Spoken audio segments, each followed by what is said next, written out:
आप श्री शिव महापुराण की प्रथम विद्येश्वर संहिता का श्रवण कर रहे हैं। 20वां अध्याय। कथा का नाम है पार्थिव शिवलिंग के निर्माण की रीति तथा वेद मंत्रों द्वारा उसके पूजन की विस्तृत एवं संक्षिप्त विधि का वर्णन। सूत जी बोले, हे महर्षियों, अब मैं वैदिक कर्म के प्रति श्रद्धा भक्ति रखने वाले लोगों के लिए वेदोक्त मार्ग से ही पार्थिव पूजा की पद्धति का वर्णन करता हूँ। ये पूजा भोग और मोक्ष दोनों को देने वाली है। आहनिक सूत्रों में बताई हुई विधि के अनुसार स्नान और संध्योपासना करके पहले ब्रह्मयज्ञ करें।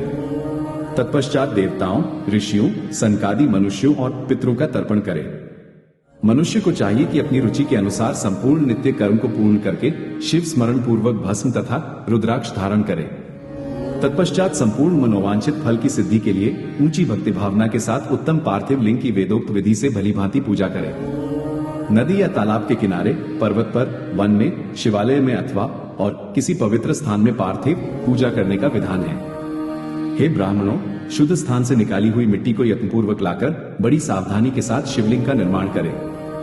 ब्राह्मण के लिए श्वेत, क्षत्रिय के लिए लाल, वैश्य के लिए पीली और शूद्र के लिए काली मिट्टी से शिवलिंग बनाने का विधान है, अथवा जहां जो मिट्टी मिल जाए उसी से शिवलिंग बनाए।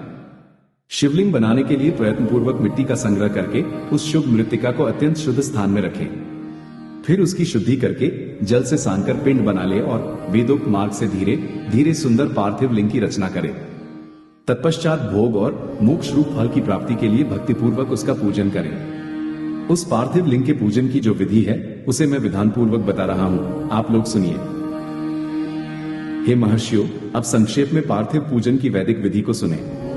सद्योजातम, इस ऋचा से पार्थिव लिंग बनाने के लिए मिट्टी ले आए। वामदेवाय मंत्र पढ़कर उसमें जल डाले। जब मिट्टी सनकर तैयार हो जाए तब अघोर मंत्र से लिंग निर्माण करें। फिर तत्पुरुषाय इस मंत्र से उसमें भगवान शिव का विधिवत आवाहन करें।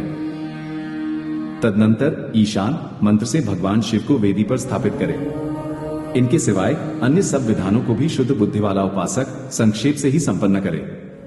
इसके बाद विद्वान पुरुष पंचाक्षर मंत्र से अथवा गुरु के द्वारा दिए हुए अन्य किसी शिव संबंधी मंत्र से 16 उपचारों द्वारा विधिवत पूजन करे, अथवा भवाय भवनाशाय महादेवाय धीमहि, उग्राय उग्रनाशाय शरौय शशिमौलिने, इस मंत्र द्वारा विद्वान उपासक भगवान शंकर की पूजा करे।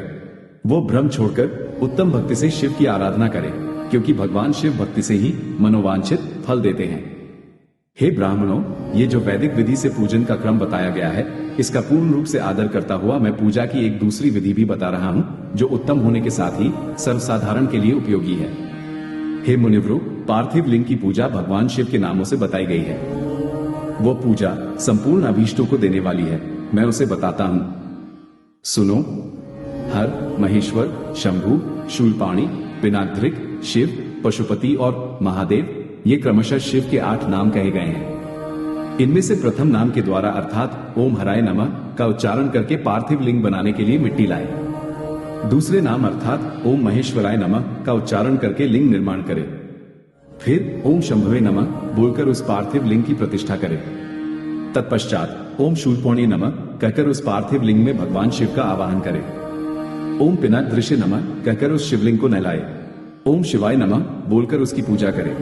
फिर ओम पशुपति नमः कहकर क्षमा प्रार्थना करें और अंत में ओम महादेवाय नमः कहकर आराध्य देव का विसर्जन कर दे। इस प्रकार प्रत्येक नाम के आदि में ओम कार और अंत में चतुर्थी विभक्ति के साथ नमः पद लगाकर बड़े आनंद और भक्तिभाव से पूजन संबंधी सारे कार्य करने चाहिए। षडक्षर मंत्र से अंगन्यास और करन्यास की विधि भली भांति संपन्न करके नीचे लिखे अनुसार ध्यान करें।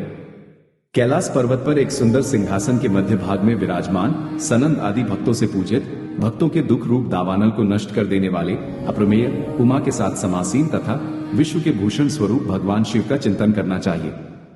भगवान महेश्वर का प्रतिदिन इस प्रकार ध्यान करें। उनकी अंग कांति चांदी के पर्वत की भांति गौर है। वे अपने मस्तक पर मनोहर चंद्रमा का मुकुट धारण करते हैं। रत्नों के आभूषण धारण करने से उनका श्रीअंग और भी उद्भासित हो उठा है। उनके 4 हाथों में क्रमशः परशु, मृग मुद्रा, वर एवं अभय मुद्रा सुशोभित हैं। वे सदा प्रसन्न रहते हैं। कमल के आसन पर बैठे हुए हैं। देवता लोग चारों ओर खड़े होकर उनकी स्तुति कर रहे हैं। उन्होंने वस्त्र के रूप में व्याघ्रचर्म धारण कर रखा है।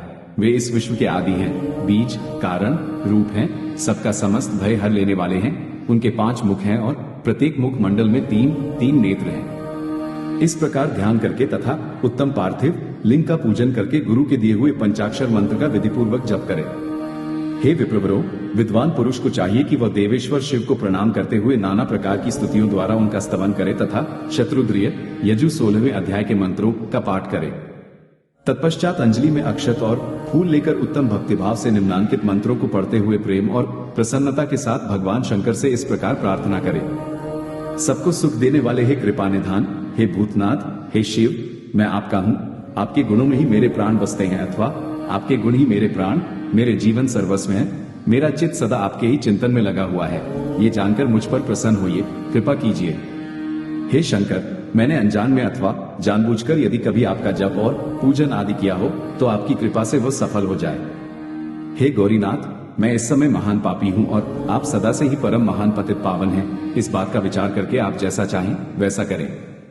हे महादेव, हे सदाशिव, वेदों, पुराणों, नाना प्रकार के शास्त्रीय सिद्धांतों और विभिन्न महर्षियों ने भी अब तक आपको पूर्ण रूप से नहीं जाना है, तो फिर मैं कैसे जान सकता हूँ। हे महेश्वर, मैं जैसा हूँ वैसा ही उसी रूप में संपूर्ण भाव से आपका हूँ, आपके आश्रित हूँ, इसलिए आपसे रक्षा पाने के योग्य हूँ। हे परमेश्वर, आप मुझ पर प्रसन्न होइए।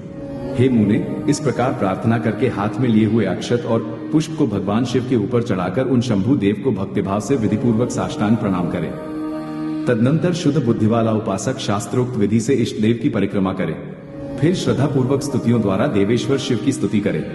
इसके बाद गला बजाकर गले से अव्यक्त शब्द का उच्चारण करके पवित्र एवं विनीत चित्त वाला साधक भगवान को प्रणाम करे। फिर आदर पूर्वक विज्ञप्ति करे और उसके बाद विसर्जन करे। हे मुनिवरो, इस प्रकार विधि पूर्वक पार्थिव पूजा बताई गई, जो भोग और मोक्ष देने वाली तथा भगवान शिव के प्रति भक्तिभाव को बढ़ाने वाली है। जो मनुष्य इस अध्याय का शुद्ध चित्त से पाठ अथवा श्रवण करता है, वह सभी पापों से मुक्त होकर सभी कामनाओं को प्राप्त करता है। यह उत्तम कथा दीर्घायुष्य, आरोग्य, यश, स्वर्ग, पुत्र, पौत्र आदि सभी सुखों को प्रदान करने वाली है। इस प्रकार श्री शिव महापुराण के अंतर्गत प्रथम विदेश्वर संहिता के साध्य साधन खंड में पार्थिव शिवलिंग के पूजन की विधि का वर्णन नामक 20वां अध्याय पूर्ण हुआ।